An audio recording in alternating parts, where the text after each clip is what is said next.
Здравствуйте! И снова мы в студии Вестей Якутии. С вами Сардана Сивцева.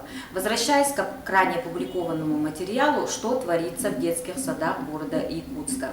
В частности, мы рассказывали о сложной ситуации, сложившейся в детском садике «Родничок».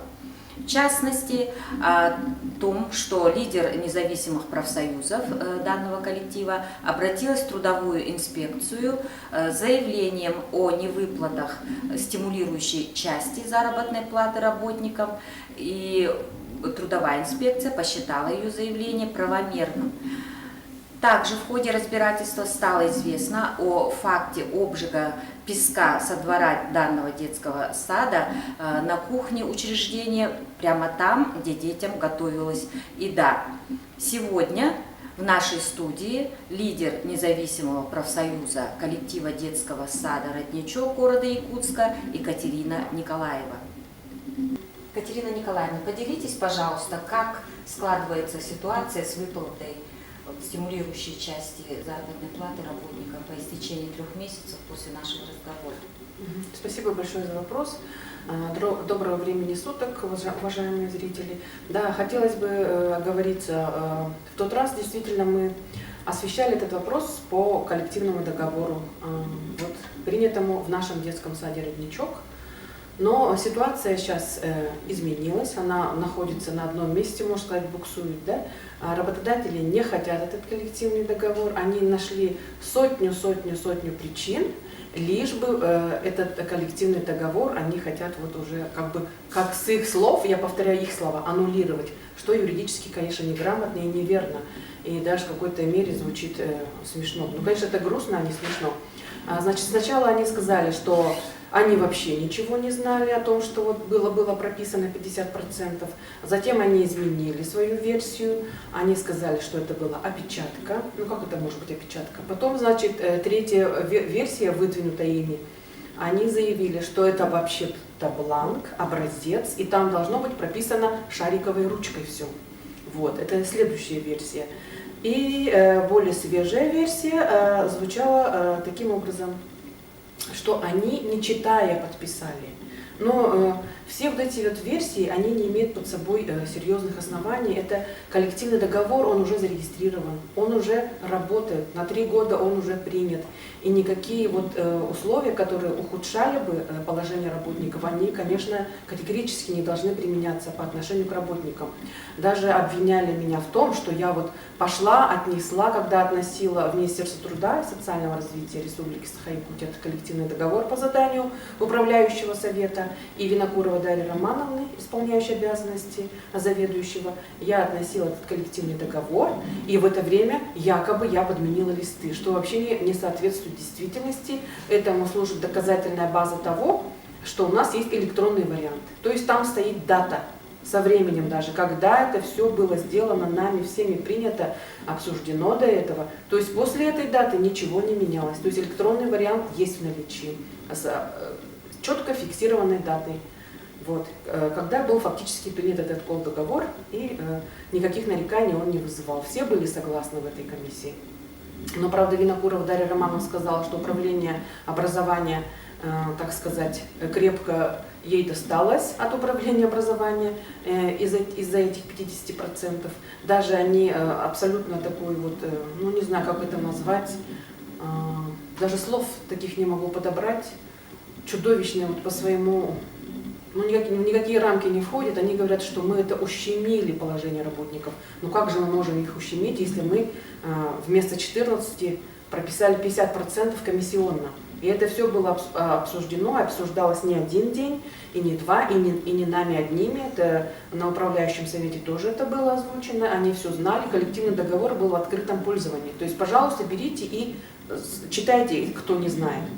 И следующий момент, да, что вот именно со стороны профсоюза ТАО «Пьерок» и со стороны профсоюза Риском были выдвинуты, да, как председатели мы, и со стороны работодателя. И еще хочу оговориться, заведующая Федорова Алена Николаевна, когда я подошла к ней, давайте вот уже коллективный договор истекает срок, давайте вместе работать, она сказала, коллективный договор ваш, он касается только работников, вот сами его и делайте.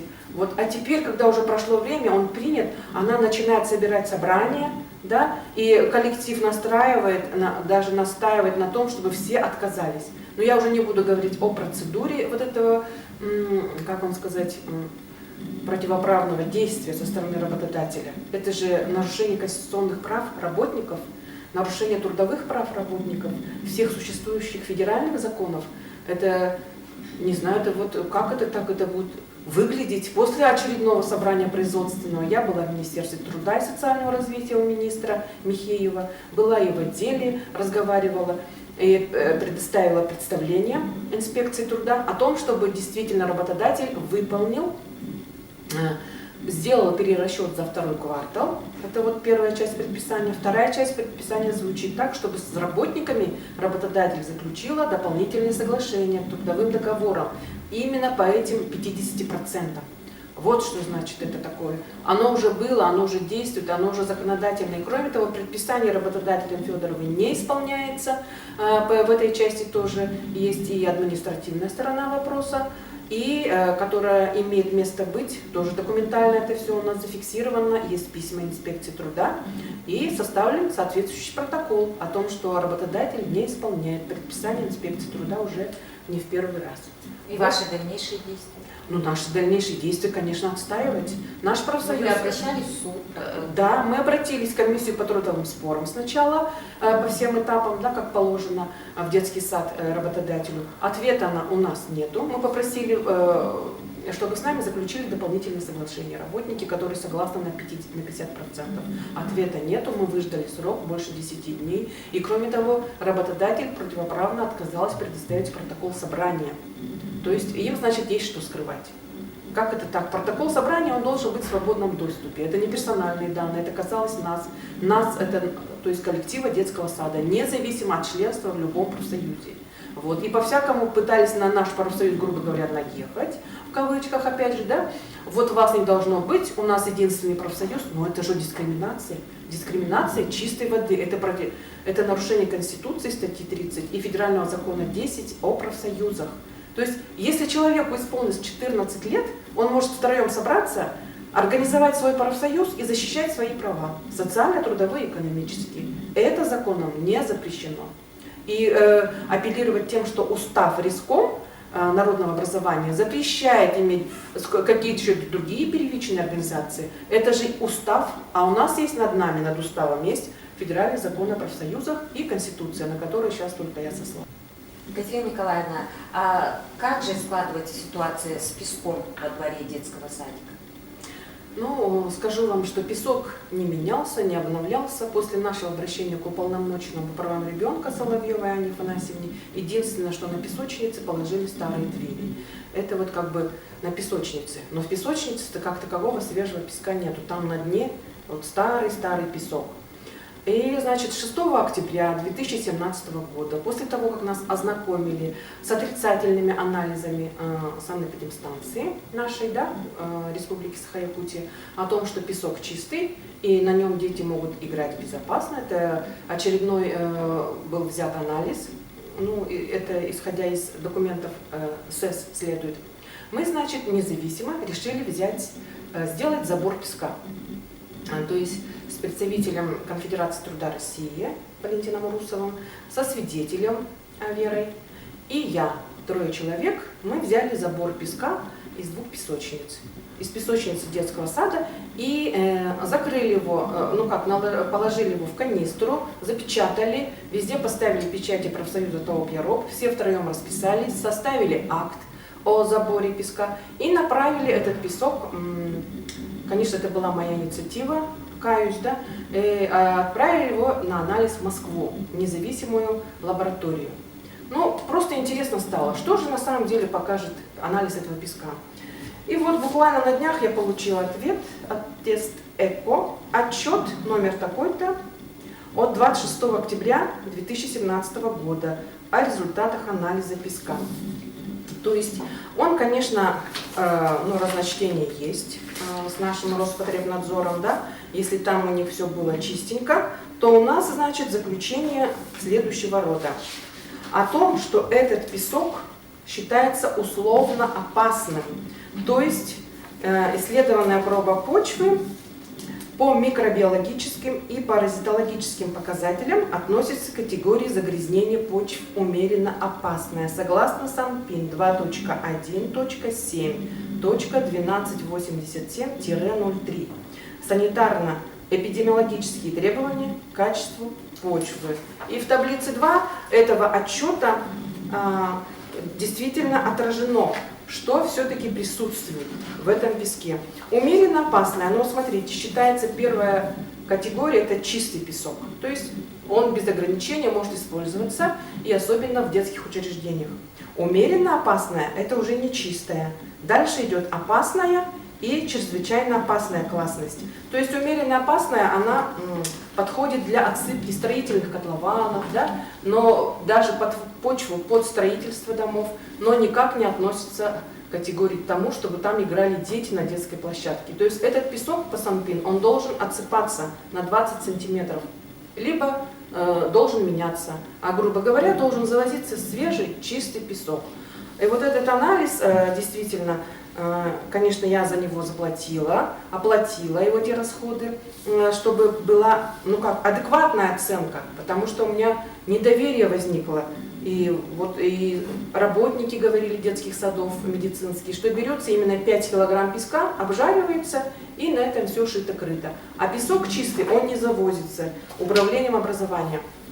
Хотя на эти цели выделяются, конечно же, средства, чтобы дети играли на чистом песке. А что такое таксокары? Таксокары – это самые фекалии собачьи. И они вызывают поражение, заболевания у наших детей. Кажется, что банальная аллергия, а на деле, если разобраться, всему виной могут быть и эти самые таксокары в том числе. Вот по этому песку такая ситуация. И в частности, наш руководитель, работодатель Федорова Алена Николаевна, она написала Соловьевой Анне Афанасьевне, уполномоченному по правам ребенка в Республике Саха-Якутия, что якобы у нее там стоит, на дереве висит отпугиватель от собак. Но она его не показала никому. Но тогда в таком случае должен быть отпугиватель и от собак, и от грызунов, чтобы детей не было толеремии. И хочется сказать, что под воротами очень большое пространство, зазор, туда заходят бродячие животные, и никакой отпугиватель, которого, наверное, нету, как в той сказке про короля, у которого не было одежды, он шел голый по улице, и все люди восхищались, ах, какие красивые на нем, на короле одежды. Но на самом деле один мальчишка выбежал и сказал, что король-то голый. Это в части того, что насчет отпугивателя от собак. Это все в кавычках, я так показываю, утрированно. Вот у нас такая ситуация с песком, не очень-то хорошая, не очень-то чистая. Значит, у нас песок умеренно опасный. К такому классу относится. Ну и беды этого учреждения на этом не заканчиваются. Да, действительно. В ночь с 13 на 14 у нас произошло возгорание, пожар на кухне детского сада. Но предыстория, значит, такова. В апреле Винокурова Дарья Романовна, исполняющая обязанности заведующего, попросила меня посетить отчет депутата Ильтуме Виктора Федорова. Я была туда направлена, я спросила, с какой целью я туда иду от нашего детского сада, что я там буду спрашивать, или что, какие-то просьбы, требования, что я буду там делать. И она, значит, мне обосновала, попросите, чтобы нам обновили электропроводку. И я попросила на своем заявлении, Дарья Романовна, вы мне тут прямо напишите, что я должна там просить. И она написала именно по электропроводке. И с этим заданием я пошла в медицинское училище, которое находится на Лермонтово, пересечении улицы Петра Алексеева. И действительно там участвовала в составе населения, которое пришло послушать отчет Виктора Федорова. Я была тоже в их числе, и я задала этот вопрос и озвучила свою просьбу. Садовников от окружной администрации, он сказал, в общем, они все решили, что этот вопрос касается именно города.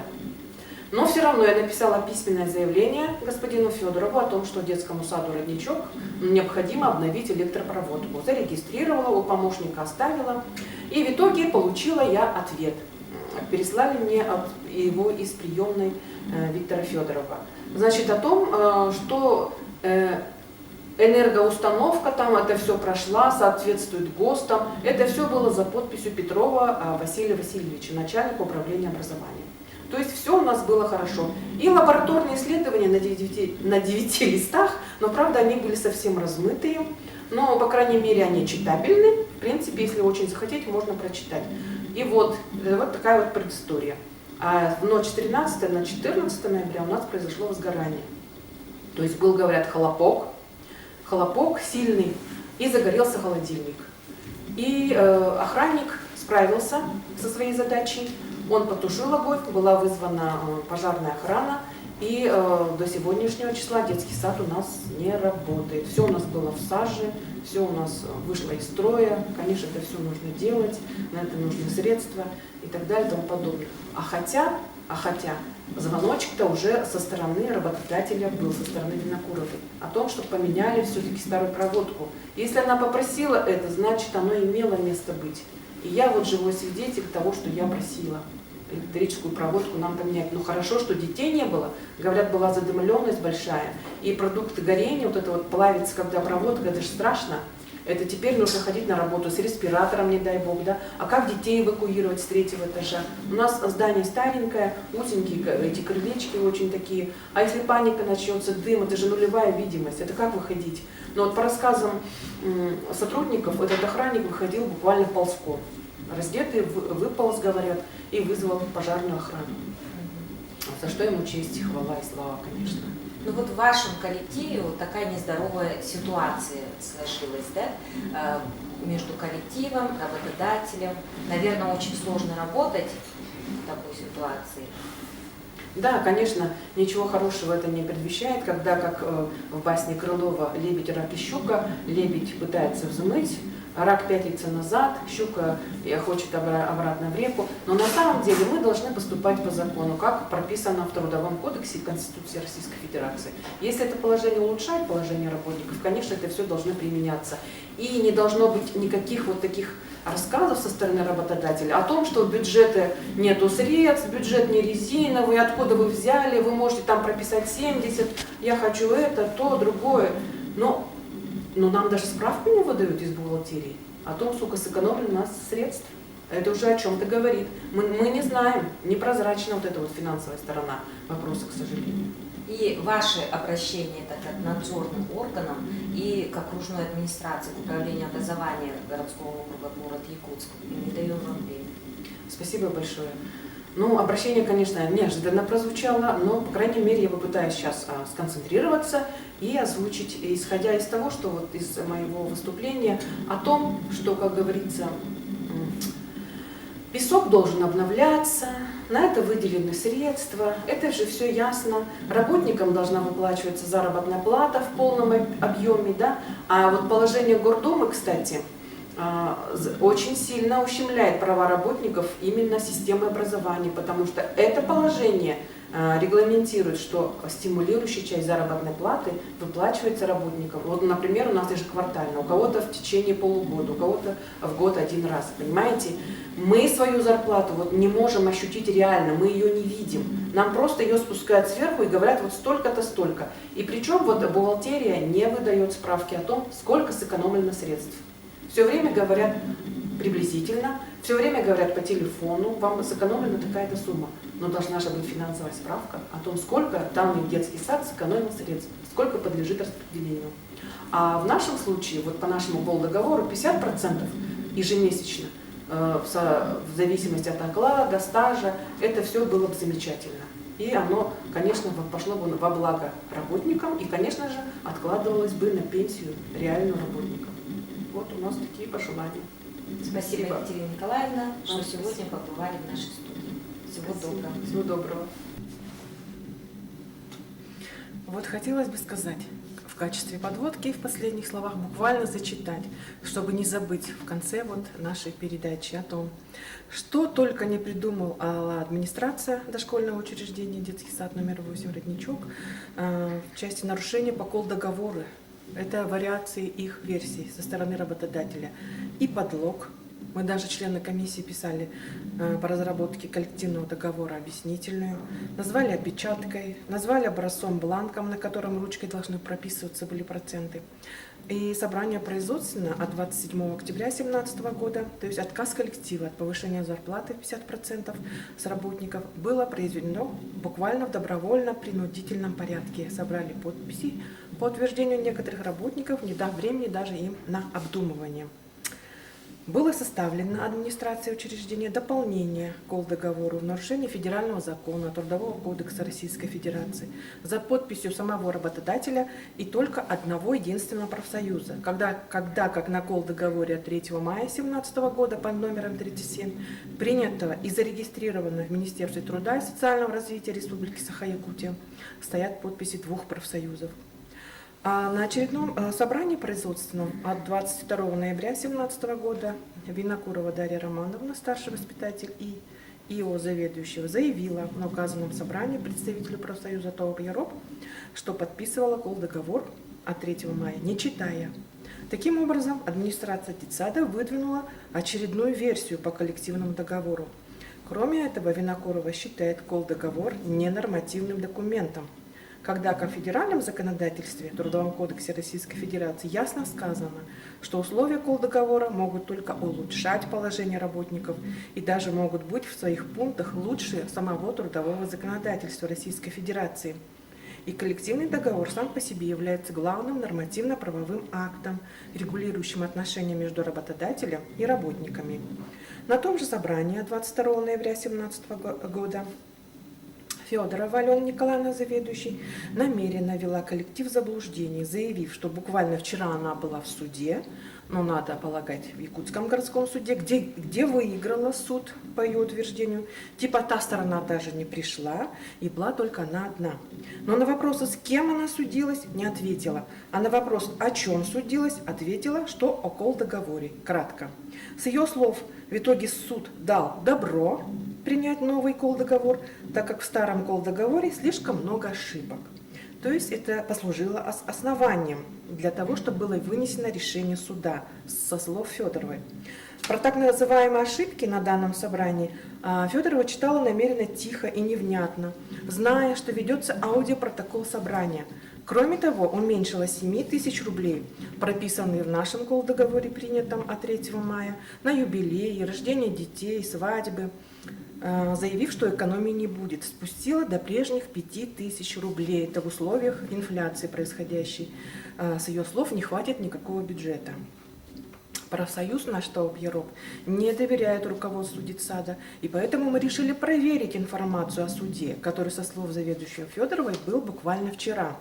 По базе данных городского суда установлено, что ни юрлицо Родничок, ни физлицо Федорова, ни по гражданским, ни по административному судопроизводству не принимали никакого участия в судебных слушаниях. Их не было. Аналогичную информацию сообщила и ГИД в Республике Саха-Якутия. Так, коллектив детсада «Родничок» вновь ввела в заблуждение заведующая Федорова. На том же собрании Федорова заявила, что новый колдоговор начинает действовать с 22 ноября.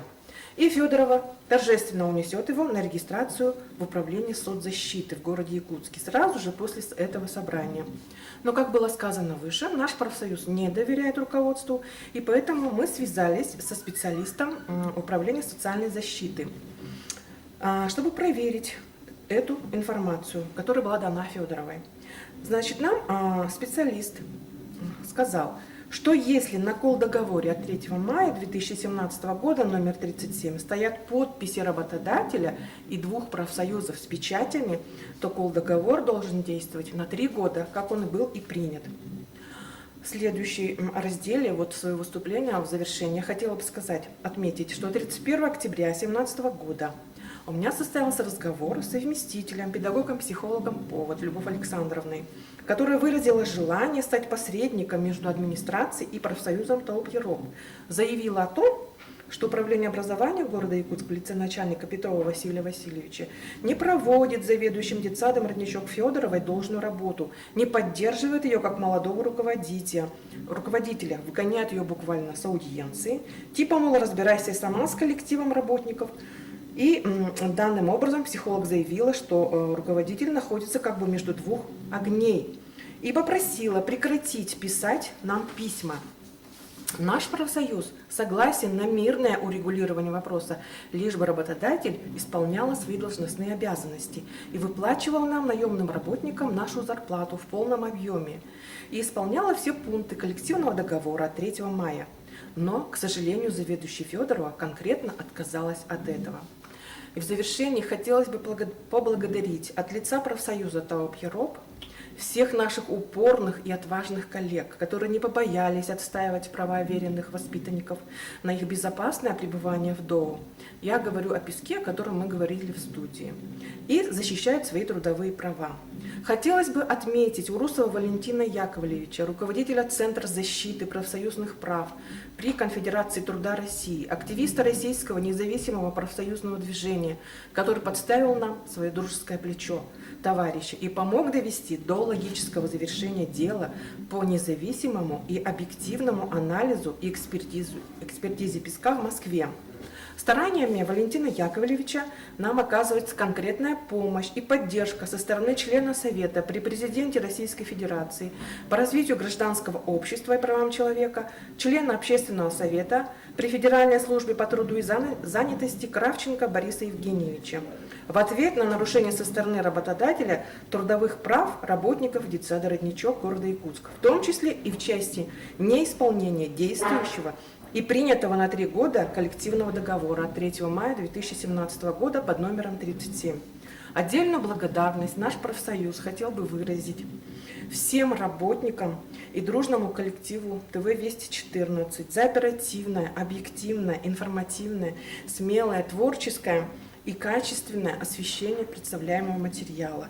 И хотелось бы пожелать всем нам и вам процветания и успехов. Спасибо за внимание.